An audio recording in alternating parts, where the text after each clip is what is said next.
안녕하세요, 린입니다. 저는 예전부터 직업에 대한 딜레마가 많았습니다. 이런저런 고민이 많았어요. 그 이유가 대부분 딱히 어느 한 길로 진로가 정해지지 않아서 항상 방황하고 있어서 그 방황 속에서 오는 딜레마들이 대부분이었던 것 같아요. 제가 어렸을 때 부러워했던 사람들이 있습니다. 어떤 사람들이었냐면 어렸을 때부터 길이 정해져 있던 사람들.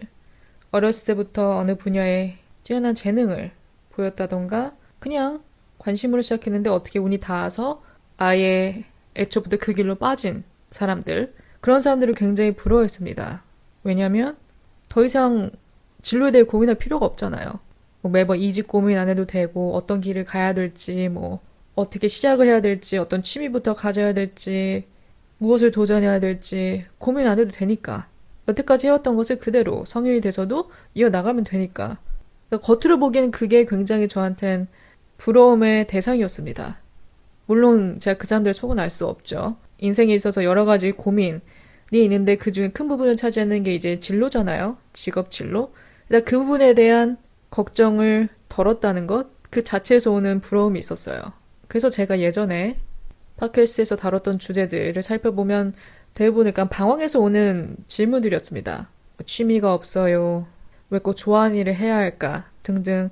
그런 것들도 다 그런 딜레마에서 오는 것들이었죠. 근데 또 다른 관점에서 보면 마냥 부러운 일은 아닐 수도 있어요. 왜냐? 일단 다양한 것을 시도해볼 기회가 없잖아요. 이미 정해져 있던 길을 그대로 가게 된다면. 또 어떻게 보면 그 길이 본인의 의지와는 상관없이 뭐 부모에게 등 떠밀려서 딱히 뭐 선택의 여지 없이 그 길을 간다던가 혹은 어렸을 땐 그 길이 전부인 줄 알고 따랐는데 나중에 이제 시간이 지나서 보니까 행복하지 않은 거예요.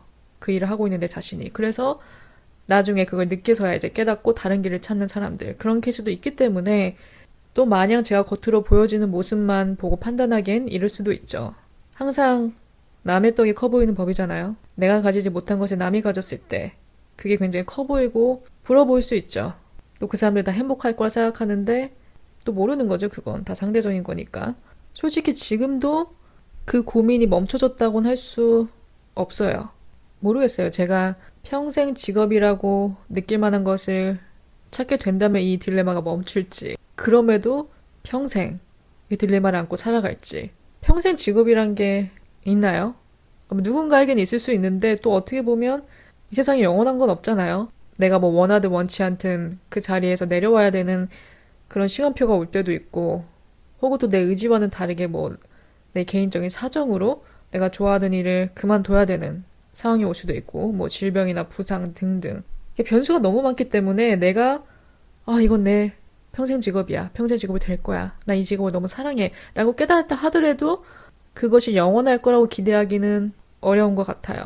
그래서 어떻게 보면 우리가 갖는 이런저런 고민들, 직업에 있어서 갖는 이런저런 고민들이 자연스러운 현상 같습니다. 자연스러운 것 같아요.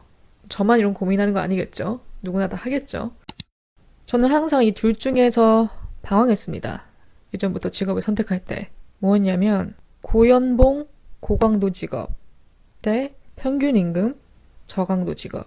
돈을 많이 받는 대신 그만큼 좀 빡센 뭐 빡세다는 게 꼭 뭐 신체적으로만 빡세다는 게 아니라 이런저런 뭐 잔업, 뭐 팀원과의 협업, 프로젝트 등 이제 일의 난이도 그런 것들도 높고 그냥 단순한 직업이 아니에요. 그 대신 연봉은 많이 주는 직업.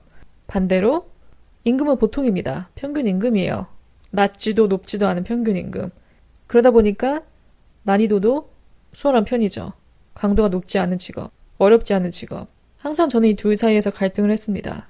내가 욕심이 있다면, 돈에 대한 욕심이 있다면 전자를 선택하는 게 맞는데 내가 그걸 감당해낼 자신이 없는 거예요. 하지만 상대적으로 좀 편한 일, 물론 남의 돈 받아먹고 사는 게 어렵지만 이 세상에 쉬운 일 하나도 없지만 그래도 상대적으로 좀 덜 힘든 직업. 그런 걸 택하면 일단은 몸은 편하니까, 스트레스를 덜 받으니까, 체력적으로 좀 덜 힘드니까 돈을 택할 것이냐, 편함을 택할 것이냐, 둘 중에 하나죠. 그리고 또 웃긴 게 이 세상에 꽁이 없잖아요. 돈을 많이 주는 데는 다 그만한 이유가 있습니다. 사람은 각자 그 자기의 임금에 맞는 생활을 하게 돼 있습니다. 월 200을 벌면 200에 맞는 생활을 하게 돼 있고 300을 벌면 300에 맞는 생활을 하게 다 돼 있어요. 물론 300을 벌다 200으로 떨어지면 좀 힘들겠죠. 근데 대부분의 사람들은 다 자기 수제에 맞는 그런 라이프 스타일을 누리고 살게 돼요. 그래서 저 같은 경우에는 돈이 이렇게 우선순위가 안 되더라고요. 물론 돈을 많이 벌면 좋죠. 돈 욕심 있어요. 저도 내 돈 벌고 싶고 로또도 당첨됐으면 좋겠고 결국 제가 지금 하는 이 모든 것들이 다 어떻게 보면 커리어를 위한 거잖아요. 그 커리어를 위한 것이라 하면은 결국은 돈이죠. 출발이 아무리 뭐 취미에 그친다 하더라도 결국은 큰 꿈을 꾸게 되잖아요. 거기서 따라오는 보상을 원하게 되죠. 그러니까 제가 마냥 뭐 관심이 없어서 돈에 대한 욕심이 없어서라기보다는 제 웰빙을 이제 우선순위로 놓다 보니까 내 몸이 편한 것, 스트레스 받지 않는 것, 그쪽으로 이제 점점 눈길을 돌리게 되더라고요. 여러분은 직업을 선택할 때 어떤 것을 가장 중요시하게 여기나요? 첫 번째 거리, 두 번째 임금, 세 번째 회사의 네임 밸류, 뭐 대기업이냐 뭐 중소기업이냐 그런 좀 네임 밸류, 네 번째 직무 분야. 이런 사람이 있죠. 뭐 약간 팀업을 선호한다. 누가 이렇게 같이 머리 싸매고 일해서 어떤 프로젝트를 완성하고 그런 좀 협업 그런 것을 선호하는 사람이 있는 반면에 좀 독단적으로 개인적으로 하는 것을 좋아하는 사람들. 그냥 주어진 일만 받아서 혼자 알아서 이렇게 처리한 다음에 끝내고 가는 것. 그래서 좀 개인적인 걸 선호하는지 협업을 선호하는지 사람들과의 교류 그런 걸 더 좋아하고 그게 더 맞다고 느끼는지 여기에서도 좀 갈리겠죠. 다섯 번째는 복지. 저는 거리입니다. 무조건 거리예요. 앞서 말씀드렸다시피 저의 웰빙, 워라밸을 중요시 여기다 보니까 거리만큼은 타협할 수가 없더라고요. 아무리 뭐 내가 원하던 꿈의 직장 혹은 뭐 고연봉이라 하더라도 거리가 멀면 다닐 수가 없습니다. 실제로 저는 먼 거리도 다녀봤고 가까운 거리도 다녀봤거든요, 예전에. 이게 우리가 직업을 선택할 땐 그게 되게 별거 아닌 것처럼 느껴져요, 거리가. 나를 뽑아만 준다면 그 거리쯤이야 내가 못 다니겠어? 이렇게 생각하는데 막상 출근 날이 되잖아요? 힘듭니다. 출퇴근하는 시간에 소비하는 시간도 굉장히 아깝게 느껴지고 일단 그 시간 어떻게 보면 좀 버리는 거니까 특히 퇴근 같은 거에 있어서는 1분 1초라도 빨리 집에 가서 몸을 뉘우고 싶잖아요. 근데 거리가 멀면 그만큼 더 일을 연장하는 기분입니다. 특히 아침 출근길은 더더욱 전쟁 같은데 그거를 일주일에 5번 해야 되는데 장난 아니죠. 그래서 저는 그 경험을 이후로 무조건 거리를 우선시합니다. 제 친구가 현재 어떤 회사에 다니고 있는데 그 회사가 제가 한때 꿈꾸던 드림 컴퍼니였어요. 실제로 오래전에 제가 그 회사에 지원을 했다가 떨어졌던 적이 있었습니다. 어쨌든 그 당시 저에겐 그 회사가 항상 일지망이었어요. 일지망이었던 이유는 안정성과 급여, 사람들이 그 직업을 바라보는 인식 그런 것 때문에 선호했죠. 물론 지금은 좀 덜한데 제가 그 당시에는 그런 사람들의 시선을 신경을 안 쓸 수가 없더라고요. 그래도 너 어디 다녀? 이렇게 물어봤을 때 나 여기 다녀. 라고 좀 이렇게 자랑스럽게 말할 수 있는 말하면 사람들이 오 이렇게 좀 볼 수 있는 그런 회사에 대한 인식 그런 것들도 많이 신경을 썼던 때라 그래도 남들이 좀 이렇게 괜찮게 볼 수 있는 그런 회사를 들어가고 싶었어요. 뭐 어쩔 수 없이 그런 피상적인 이유로 입사를 희망했었죠. 꼭 제가 그 회사를 정말 원해서 내가 원하던 직업, 그 직업이 정말 나한테 잘 맞을 것 같아서 라기보다는 또 저뿐만이 아니라 그 당시에 이제 주변에 많은 친구들도 거기를 원했었고 인기 분야였죠. 근데 떨어졌습니다. 떨어진 이후로는 딱히 이렇게 미련 없이 돌아서게 됐는데 나중에 이제 제 친구 중 한 명이 그 회사에 취업을 하게 됐어요. 아주 나중에. 그래서 저는 그 친구 거기 합격했을 때 잘 됐다. 이제 뭐 끝났네. 더 이상 어디로 이렇게 면접 보러 다니지 않아도 되고 거기서 뼈를 묻으면 되니까 이제 끝났다. 안정됐다. 잘 됐다. 이제 잘 다니겠네. 문제 없을 거야. 하고 이제 그렇게 치부를 했는데 계속 이 친구가 저를 이렇게 만나면서 얘기를 하다 보면 그 직장에서 오는 여러 가지 스트레스 그런 게 있더라고요. 들어보니까. 마냥 내 눈에는 좋아 보였는데 딱히 뭐 문제 없을 거라 생각을 했는데 이게 다녀본 사람 얘기는 다른 거예요.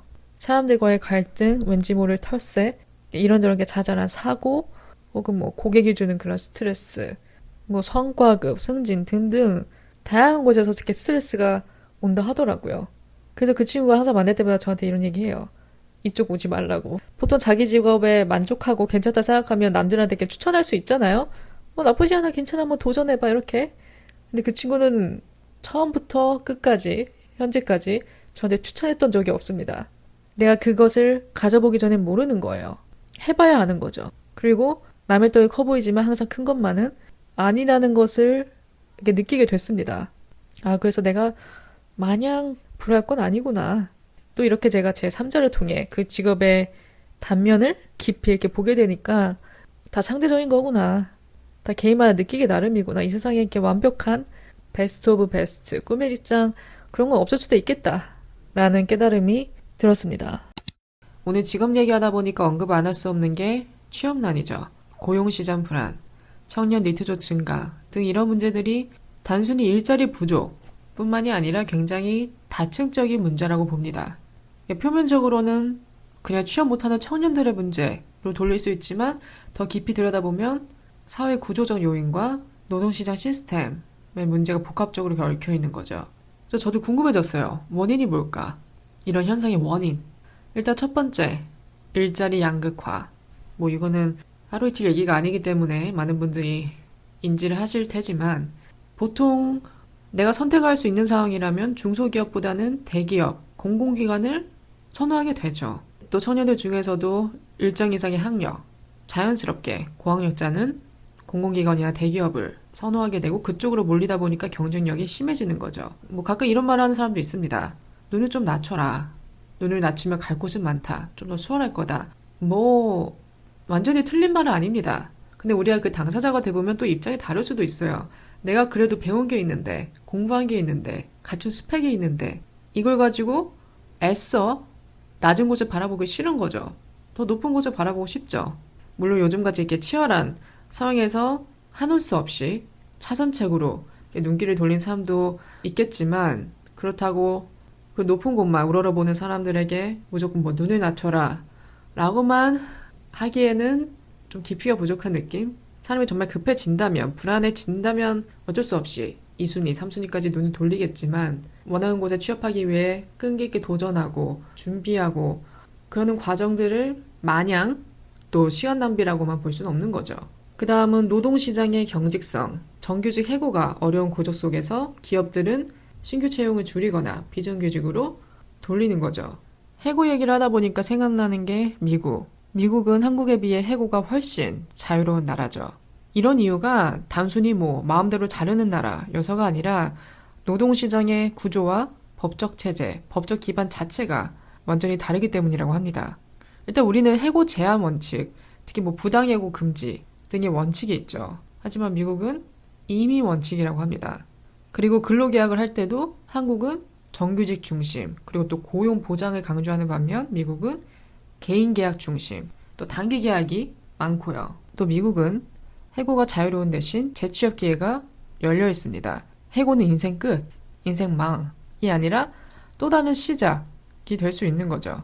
기업 간 인력 이동이 작고요. 이직이 일상화돼 있다는 얘기죠. 직업에 대한 인식 자체가 다른 것 같아요. 우리나라는 존버죠, 좀. 한 곳에서 지그시기 오래 버티는 것을 목표로 하는 반면 미국은 뭔가 스스로의 커리어에 초점이 맞춰져 있는 것 같아요. 내 커리어는 내가 관리한다. 이런 느낌? 존버라는 게 어떻게 보면 가늘고 길게 가는 느낌이잖아요. 그래서 대부분 회사에서의 내 입지, 성과, 승진 그런 것보다는 그냥 내가 하루하루 출근할 수 있는 곳, 따박따박 들어오는 월급을 받을 수 있을 정도로만 하면서 버티는 거예요. 물론 일반화는 아닙니다. 많은 사람들이 승진을 위해서, 더 많은 성과급을 위해서 회사에서의 본인의 위치를 발전시키기 위해서 노력을 하죠. 그런 사람이 있는가 반면 또 이렇게 가늘고 길게 가는 사람도 있고요.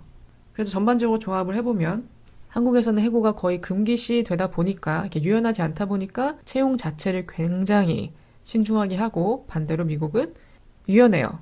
채용도 과감하고 빠르고 해고도 과감하고 느낌이 다른 거죠. 해고가 자유로울 수 있으려면 사회적 안정망이 잘 갖춰져 있어야 됩니다. 여기가 아니어도 갈 데가 있어야, 도전을 할 데가 있어야, 문이 더 많이 열려 있어야 해고를 당해도 인생 끝이구나가 아니라 또 여기서 내 커리어 쌓으면 되지, 여기서 새 출발하면 되지, 그런 생각으로 근로자가 임할 수 있죠.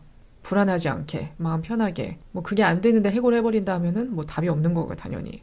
그래서 다시 이 취업난 원인으로 돌아와 보면 방금 언급한 사회 안정망이 부족함도 원인이 될 수 있다고 해요. 취업 실패 시 재도전할 수 있는 기반이 약한 거죠. 이직 혹은 재교육 프로그램 등 이 훈련에 있어서 이 훈련도 있긴 있습니다. 존재는 해요. 저도 20대 초반 때 그 직업훈련 시스템으로 자격증 학원에 다닌 적이 있거든요. 그래서 저도 해보긴 했습니다. 경험은 했었어요. 그 이후로는 제가 한 적이 없어서 모르겠어요. 요즘 현상은 어떤지, 광범위해졌는지, 항목 프로그램이 좀 다양해졌는지 모르겠는데 뭐 저도 생각해보면 그걸 따서 활용을 못했거든요. 그럼 이런 문제를 어떻게 해결해야 할까? 일단 교육에 있어서 직무 중심의 실무 교육을 확대하자는 제안도 있고요. 기업에 있어서는 정규직 채용을 늘려야 된다는 거죠.